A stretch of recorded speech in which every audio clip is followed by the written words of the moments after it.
খাসির মাংস অনেকেই খেতে চায় না, কারণ খাসির মাংস একটা বাজে স্মেল আছে। তো আজকে একটা পুরো খাসির মাংসের রেসিপি নিয়ে আসছি। তো আমি এমন একটা মশলা দিব যেটা দিলে আর কোনো বাজে স্মেল থাকবে না, আর খুবই দারুণ হবে। সাথে আমি গোটা আলু, গোটা রসুন, শুকনো লঙ্কা দিয়ে রান্না করব। তো পুরো রেসিপিটা না টানে দেখতে থাকেন। আসসালামু আলাইকুম এভরিওয়ান। তো আমার রেসিপিটার সাথেই থাকেন। আমি এখানে আজকে 1 কেজি খাসির মাংস রান্না করব বড় বড় আলু দিয়ে। ফার্স্টে আমি সরষের তেল অ্যাড করে দিলাম। খাসির মাংস মানেই হচ্ছে সরষের তেল।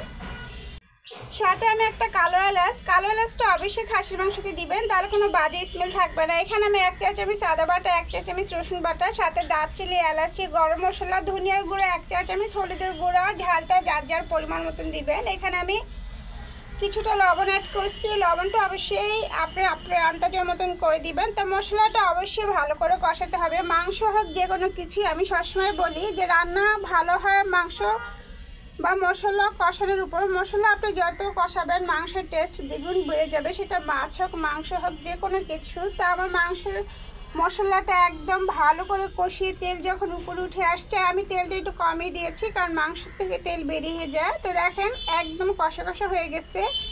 তো এরপর যে আমি কিন্তু পানি অ্যাড করি নাই, আমি সেই মাংসগুলোর ভিতরে এখন আলুগুলো দিব। আজকে আমি পুরো একদম আস্তে আস্তে আলু দিয়ে রান্না করব। তো এখানে আমি কিছু আস্তে আলু দিয়ে দিলাম।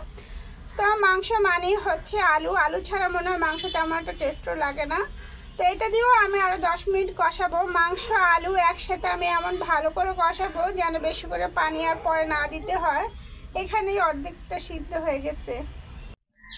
তো আলুটার সাথে আলুটাও অনেকটা ভালো মতন কষিয়ে গেছে। আর মাংসের পিসগুলো কিন্তু বিশাল বড় বড় ছিল, কারণ মাংসগুলো আমি কাটিনি, বড় বড় পিসই ভালো লাগে দেখতে। তো এখন দেখেন অনেকটা কষানো হয়ে গেছে। এরপর যে আমি গরম পানি অ্যাড করে দিব। এখন আর মাংসতে বেশি পানির প্রয়োজন নেই, কারণ যেহেতু মাংসটা আমি একদম কষা কষা ভালো করে একদম সিদ্ধ হয়ে গেছে কষানোর ভিতরেই। তো এখানে আমি গরম পানিটা আন্দাজ করে দিয়ে দিলাম, কারণ ঝোলটাও বেশি রাখবো না। আর বলেছি খাসির মাংসতে এমন একটা মশলা দিব যেটা কোনো বাজে স্মেলই থাকবে না। সেটা হচ্ছে আমি রসুন, শুকনো লঙ্কা, জিরা, পেঁয়াজ, এটা আমি হালকা সরষের তেলে ভেজে তারপর দিয়েছি। এটা কিন্তু হালকা ভেজে দিয়েছি। এটা দেওয়ার কারণে রান্নার স্বাদটাই পুরো চেঞ্জ হয়ে যাবে, অসাধারণ লাগবে। আপনারা এইভাবে একবার দিয়ে ট্রাই করে রান্না করে দেখবেন। খাসির মাংস খেয়েছেন না না কি খেয়েছেন বুঝতেই পারবেন না, খুবই দারুণ হয় এভাবে দিলে।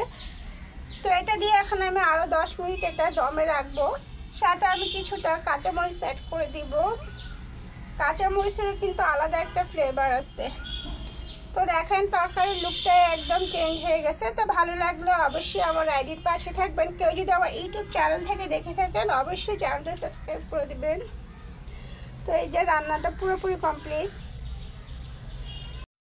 তো এই যে দেখেন কত বড় বড় পিসগুলা, আর রান্নাটা আমার পুরোপুরি কমপ্লিট হয়ে গেছে। তো পিসটাই কিন্তু বিশাল বড়, অনেক সময় ছিল, সিদ্ধ কিন্তু পুরোপুরি হয়ে গেছে। তো কমপ্লিট এখন আমি নামিয়ে ফেললাম। দেখতে কালারটা কি সুন্দর হয়েছে। এটা সাদা ভাত পোলাও সব কিছুর সাথে ভালো লাগবে। ভালো লাগলে অবশ্যই শেয়ার করে রেখে একবার হলো ট্রাই করে দেখবেন। ভালো লাগলে আপনার বন্ধু বান্ধবের সাথে শেয়ার করবেন। তো আল্লাহ হাফেজ।